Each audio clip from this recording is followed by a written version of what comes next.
In southwest Sydney, the opposition leader speaking. And you could not trust him a couple of months ago, leading up to this budget. You can't trust him after the budget, and you certainly can't trust him now. This budget is in chaos. It is in tatters because the government simply got it wrong from the start.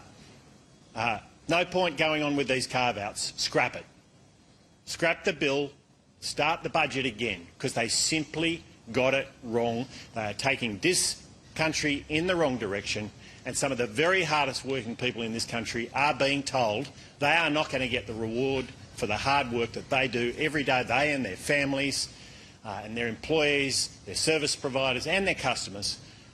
They are going to be punished for what they are doing across this region, across this state and across this country. It is not good enough. Scrap the taxes, scrap the budget. Happy to take questions.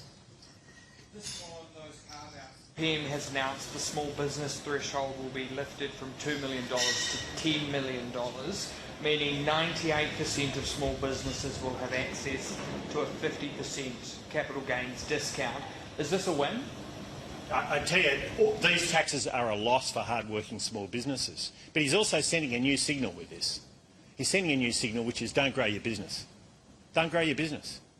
I mean, that's exactly the kind of signal you'd expect from this Prime Minister and this Treasurer, who have never worked in businesses. They don't understand them. They're sending a new signal, don't grow. Don't grow. Well, if you don't grow the business, you don't grow the country, you don't grow incomes, you don't grow employment, you don't grow hope, you don't grow opportunity, you don't grow aspiration. But that's what this government stands for, and we're going to fight it all the way, all the way. And I tell you what, I just heard there a moment ago, people saying to me, you've got to fight it all the way. Well, I will. I will, we will, because this is a rotten budget, it's a stinking budget, and they need to scrap it and start again. They've also ruled out any capital gains tax changes to testamentary trusts. Do you welcome that? Well, you know, they finally worked out what this is all about, but I tell you what I would welcome is scrapping all these taxes. The lot. It's got to go. I mean, this is a tax on aspiration. It's an absolute assault on reward for hard work. And I know that reward for hard work has powered this country for a long, long time. And this government is punishing hard work. That's just how they see the world, and they've got it wrong. Scrap the lot. Start again. With these new changes that have just been announced, Chalmers says 2.7 million small businesses will have access to capital gains tax concessions. Is this a package that you can now support? There's no concessions here. They're raising capital gains tax. I mean, this is a government that punishes businesses and then says, oh, we'll punish you a little less, it's all okay. Well, it's not okay. It's not okay. They're punishing the country. They're punishing aspiration. They're punishing ambition. They're punishing hard work. Scrap it, the lot. Axe the taxes and go further, because that's what we want to see. Go further. Reduce income tax. I want to see the tax-back guarantee in place where every Australian knows that if they work harder, it's not going to be taken away by rising income taxes driven by this government's homegrown inflation. And the inflation tax, the stealth tax, bracket creep that this government has imposed on hard-working Australians is further punishment for hard work. So go one step further.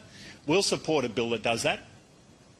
We want to see this government get serious about getting this country back to where it needs to be, which is reward for hard work, aspiration, ambition, all of those things that we know powers opportunities in local communities but right across the country.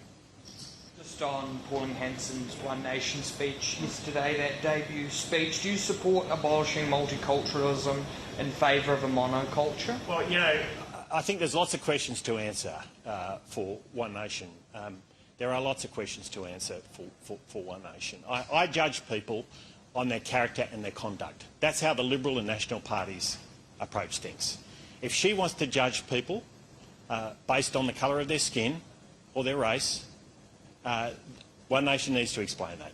They need to explain that. But our position on this is clear. Now, migration in this country has been too high and the standards have been too low, and that must change. But what we favour is a values-based immigration policy where people who come to this country adopt our core values.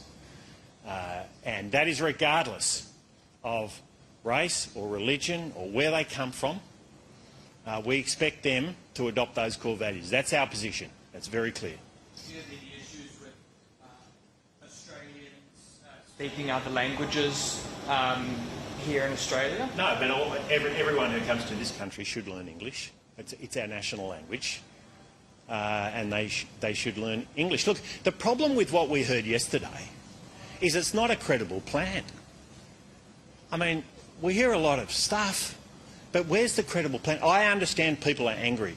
I really get this. I've just heard a significant group of small business people in this region who are angry. They are angry at what is happening to this country. But what we need in a response to that is a credible plan. And we didn't get that yesterday. Just on the paid parental leave, would a coalition government keep the status quo on paid parental leave? We've got no plan to change that. But as I say, I don't understand the details of what was being proposed here, and this is the problem with what we heard yesterday. There was a lot of detail that wasn't clear. And what is needed right now is a credible plan. Now, I've been laying that out. I laid that out in our budget and reply speech. Axing Labor's toxic taxes, but going one step further, having a tax-back guarantee where there's no sneaky increases in income taxes each year, making sure migration in this country is lower with higher standards and is capped based on housing supply as we increase our housing supply, making sure we put Australians first. Our welfare programs should be reserved for Australian citizens, including the 5% home deposit scheme should be restricted to that. And we need affordable, abundant energy in this country. That does mean scrapping net zero, but it also means making sure we work our coal and gas generators hard, and we also bring nuclear into the mix. I mean, that's the credible plan that I laid out in our budget and reply. That's what we need for this country. I understand the anger that people have. I share a lot of it. It is what's happening to our country is disastrous. We need better, but the way to get better is to have a credible plan out from what Labor's doing to us. So we won't expect to see paid parental leave added to the As I said, we've made no change. We've planned no changes to that. Yeah.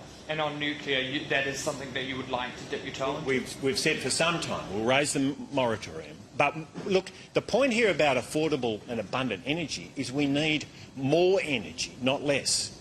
Chris Bowen is ruining our energy system by the day. 40% increase in electricity prices, having promised a $275 reduction. It's because for him it's all ideology. We want abundance, more energy, and that means across the board. Coal and gas and renewables and nuclear, the lot. That's how you get prices down. That's how you get reliability. That's how you get industry moving in this country. That's how you get more investment. And that's what we want to see. Sorry, just coming back to parental leave, do you think... Angus Taylor there in Narella.